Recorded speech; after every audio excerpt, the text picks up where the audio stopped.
Hello, everybody. It's a Sunday morning.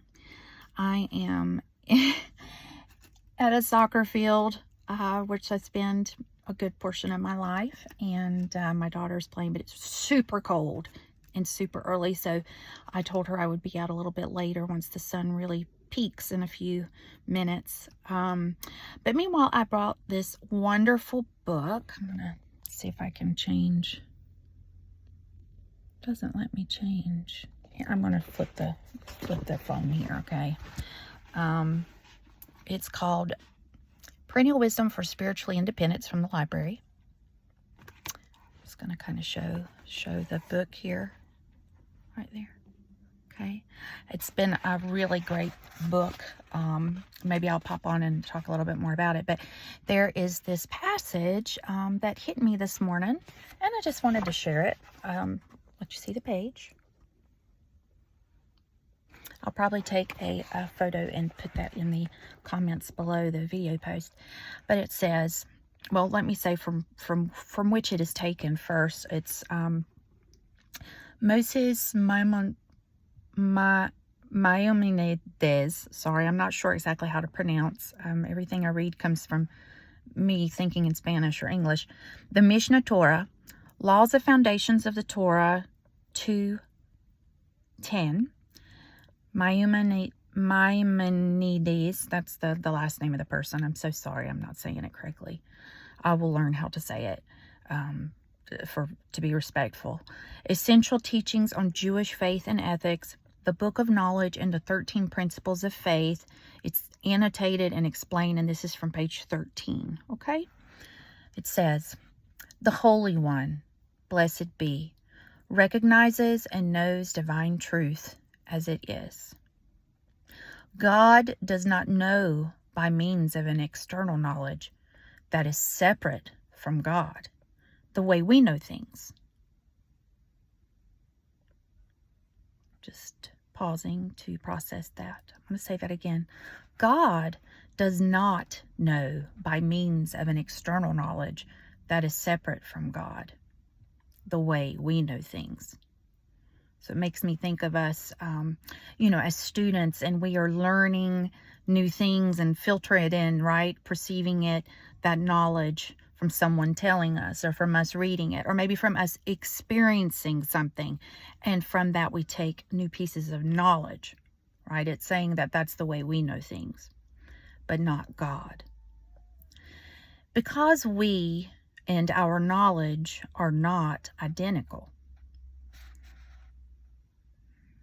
That's interesting, right? I guess in that sense, we can see knowledge as external from ourselves, correct? That's what the passage is saying. At least that's what I'm getting from it, thinking of it in a literal sense at the moment. But as for the Creator, capital C, blessed be, God's, also capitalized, knowledge and existence are absolutely one. And that's also capitalized, as you'll see if you look at the picture that I post. Okay. But as for the Creator, blessed be, God's knowledge and existence are absolutely one. So knowledge and being, existence, it's one. Is it one in the sense that it's the same thing, or is it one in the sense that it exists, that they're both being, just are, right? I am, are. These two things are one. It's kind of perplexing to think about, but you kind of understand it. But there's not really words to kind of describe it, right? At least not at the moment. Okay, so I'm going to continue. God is the knower, the known, and the knowledge itself. One. Okay, so first it said two things. So God's knowledge, okay, so knowledge, the knowledge that God has, and also existence, also being, are absolutely one, it says. So those are tied together. but God is also the knower. So God, and I keep saying he, but, and I shouldn't, because that's defining some sort of idea that we have of gender. That's an assumption, a definition of an assumption, right? But again, there's just no word. So, without gender, God is existence, always have been, the I am, right? Alpha, Omega, beginning and end, always. It's that the snake biting its tail, right? That never-ending circle. It's a circle. Just, there's no end, there's no beginning. It's just being. But being also means present, right? The present moment, at least in the sense that we know time here in this material 3D existence that we live, right? So in our minds, we're trying to think of words to help us construct this knowledge, because it's something external. However, it also feels like something we kind of already know. At least I kind of already feel that I know. Just can't describe it. So it's kind of a conundrum, but it's there. It is there. The understanding is kind of there. Okay, so let's rewind. God is the knower. So it's like whenever we have knowledge and we know that we know something, right? But it's not the, hey, I'm going to take a test and I know the answer. It's like, well, I just know because I know because I know. Have you ever had those moments, right? I guess we kind of call it, oh, well, it's my intuition. It's my gut. Oh, I just know. Like, oh my goodness, I have this feeling something's happened. I need to call my best friend and check on her, right? It's like, I just know. I know something. Oh, I know I shouldn't go that way, right? Something's just telling me I shouldn't go that way today. I don't know the reason, but I just know. I know that I know. Okay? So kind of imagine that. That's what I'm imagining. Okay, so God is the knower. The known.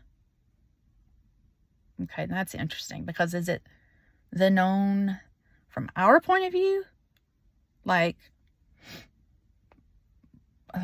kind of going back to the I am, that's kind of throwing me for a loop. I'm going to have to do some meditation and prayer around that one. God is the knower, the known, and the knowledge itself. One. That's interesting to me, because it makes me kind of think of the Trinity a little bit. Or just the idea of a Trinity, of these three things overlapping different aspects, but it's all the same thing kind of thing.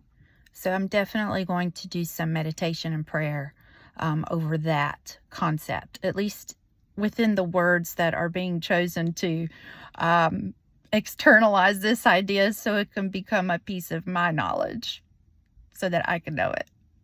Okay, last little bit. The mouth, oh my goodness. Okay, it's just confirming what I've been feeling.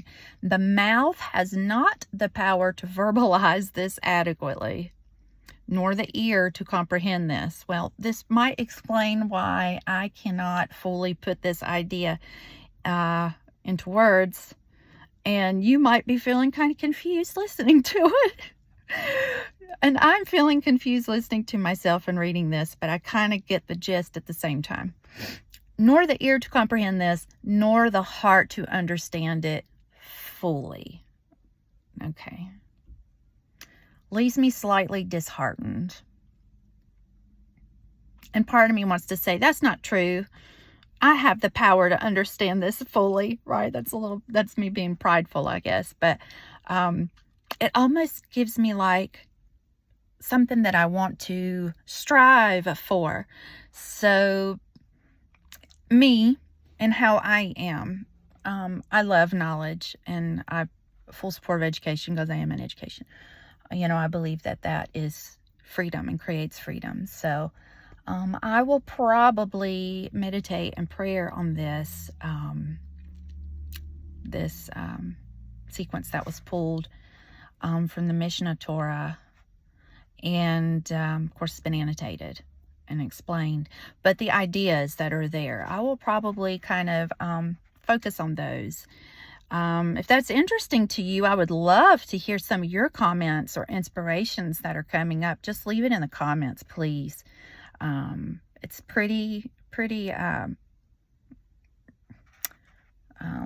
you know, it's in concepts, right? In different concepts to think about. So I wanted to share a little something with you this morning. And if anything, spark you to a little bit of prayer and a little bit of intentional focus about God, with God, and see how that helps you grow, right? How it helps all of us grow together. So thank you for watching this full video, because it is a little over 10 minutes. I'm sorry, I like to talk. But yeah, just wishing you a blessed one, and sending you positive energies, and wishing you positive things, happiness, joy. Remember to focus on those things, even if it's feeling difficult. Try to make yourself laugh. Try to do something that will help you laugh, put you at ease, even if it's just for a moment. Take time to take a few deep breaths, check in with how you're doing, and do your best to relax, okay? Even if it's for a brief moment.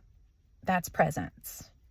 And remember, presence is really all we have and experience at any given time. Have a great day. Bye.